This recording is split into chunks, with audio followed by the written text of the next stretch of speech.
Tribuners Murad Ismail lepas 496 jemaah calon haji Maluku.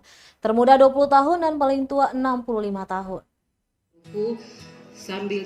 Gubernur Murad Ismail resmi melepas 496 jemaah calon haji Maluku di Asrama Haji Waiheru Kamis 23 Juni 2022. Sebelum berangkat, jemaah calon haji Maluku diminta memperbaiki hati dan niat. Ia mengatakan berkaca dari pengalaman seringkali JCH yang berangkat dengan niat salah biasanya dihadapkan dengan kesulitan.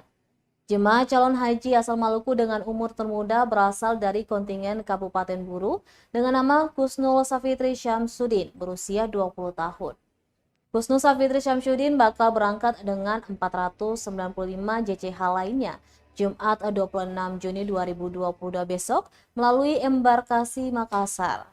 Meskipun umurnya masih sangat muda, Kusnul terlihat tidak canggung bergabung dengan JCH lainnya yang lebih tua. Hal tersebut dibenarkan Kepala Kantor Wilayah Kementerian Agama Kanwil Kemenak Maluku, Hayamin. Sementara itu untuk JCH dengan usia paling tua yakni 65 tahun, berasal dari Kabupaten Seram bagian timur bernama Mataweru Lasade. Yamin menegaskan usia Lasade merupakan batas maksimal yang ditentukan pemerintah Arab Saudi.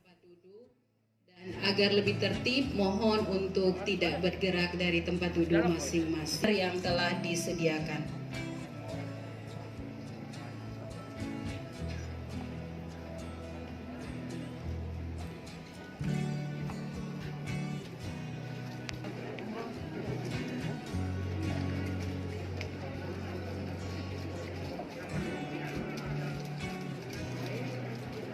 Terima kasih sudah nonton. Jangan lupa like, subscribe, dan share ya.